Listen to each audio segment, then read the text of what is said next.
Halo, assalamualaikum warahmatullahi wabarakatuh.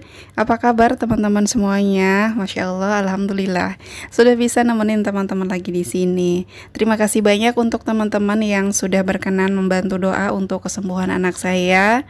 Ya, kemarin sempat nginep di rumah sehat 4 hari.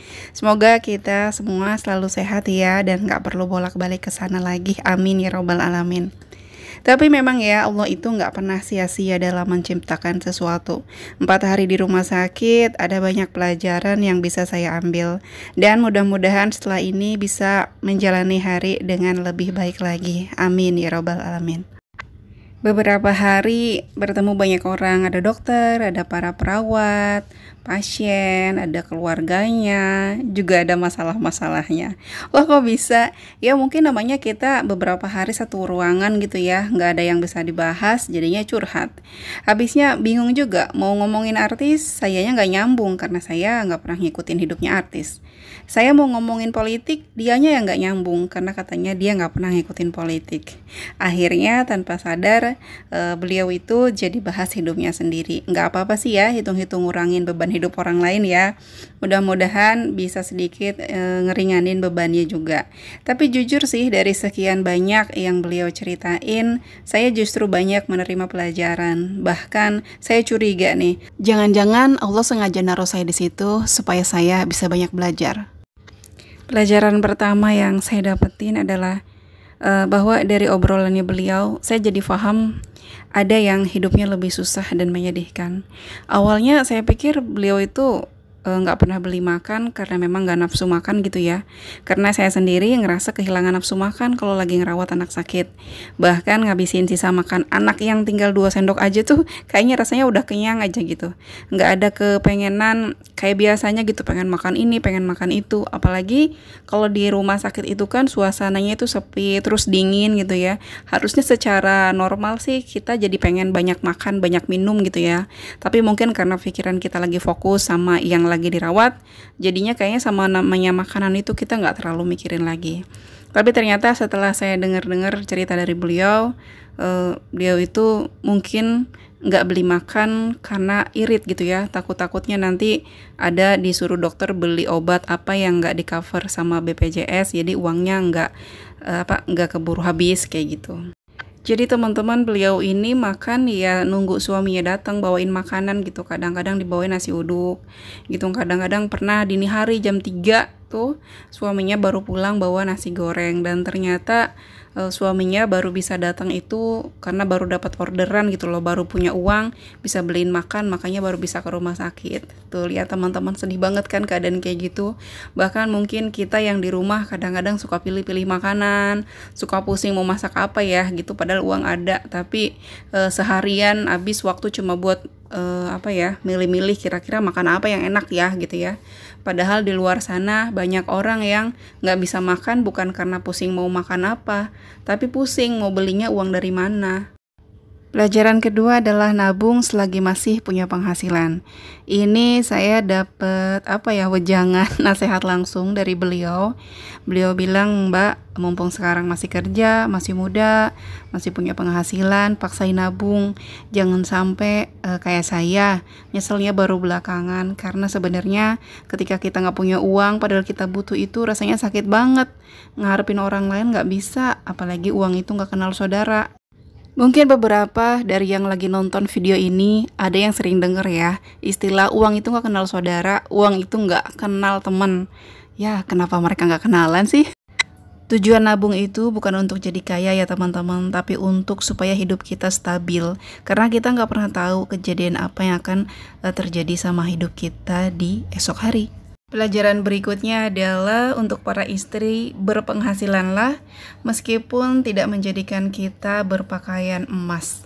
Masih tentang beliau, jadi ternyata dulu pernah menikah sama orang yang ekonominya itu lumayan kuat gitu ya. Jadi beliau itu nyaman sampai akhirnya kayak terlena. Karena katanya apapun yang beliau minta itu nggak pernah ditolak sama sekali sama suaminya. Pokoknya mau beli apapun pasti dibeliin gitu. Beliau juga nggak pernah tahu gimana rasanya harus sabar nunggu kalau mau beli sesuatu. Karena pengen apa yang langsung dibeliin. Sampai akhirnya qadarullah suaminya itu meninggal duluan. Lama-lama tabungannya kan habis.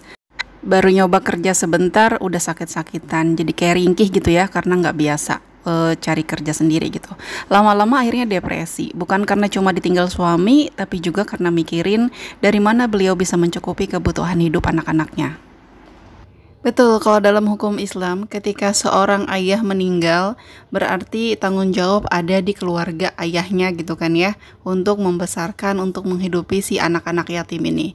Tapi di dalam faktanya, di dalam kenyataannya, gak semua orang tahu dan gak semua orang mau tahu tentang hukum ini gitu loh. Dan hanya sedikit aja yang mau menjalankan. Bahkan yang ada, kalau bisa kayak seandainya pun si almarhum ini sebenarnya punya hak waris atau punya harta, kalau bisa kayaknya dirauk aja gitu ya. Kalau kebetulan dapat keluarganya itu orang-orang yang yang haus sama harta. Bekerja itu nggak selalu harus pergi ke kantor, nggak selalu harus jadi PNS gitu ya. Pokoknya pekerjaan tuh apapun aja yang dilakukan selagi halal yang bisa menghasilkan uang, yang sekiranya cukup bisa untuk ngasih kita makan gitu ya. Ngasih kita makan supaya kita nggak minta-minta sama orang gitu. Kita punya harga diri, nggak berharap dikasih sama orang kayak gitu.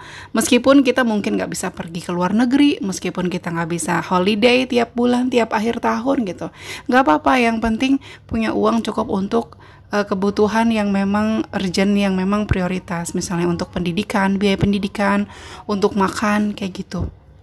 Kalau selebihnya gitu ya, untuk yang lain-lainnya biar Allah yang mencukupi. Yang penting kita ikhtiarnya aja dulu gitu. Meskipun memang mencari uang itu bukan kewajiban seorang istri, tapi mengingat kejadian-kejadian yang kadang-kadang nggak kita inginkan, kita nggak tahu itu terjadinya kapan gitu ya.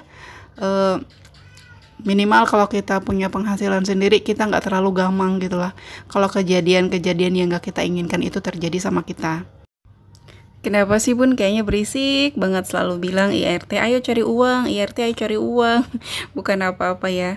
Saya nemuin banyak kejadian di lingkungan saya, hal-hal seperti ini tuh terjadi.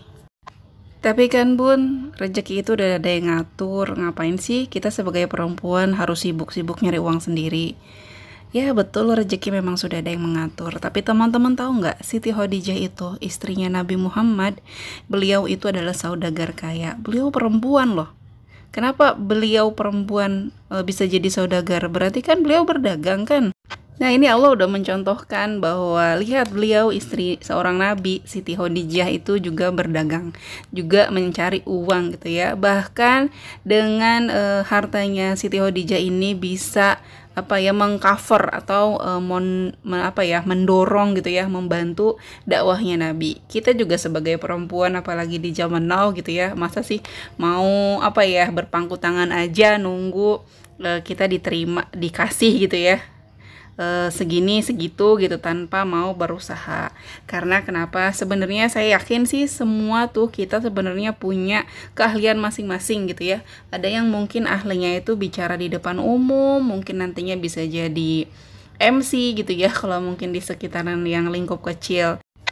Ada yang pinternya mungkin nulis ya, bisa bikin novel. Ada yang pinternya masak, bisa jual makanan. Ada mungkin yang pinternya itu ngajarin anak-anak stok sabarnya itu banyak banget, bisa ngajarin les anak-anak gitu ya, atau mungkin bisa jadi guru TK. Tapi lebih fleksibel mungkin ngajarin les aja gitu ya. Jadi jangan dipersempit bahwa bekerja itu berarti harus pergi keluar rumah dari pagi sampai sore, enggak. Bisa dengan cara apa aja, yang penting intinya menghasilkan uang yang halalan toyiban.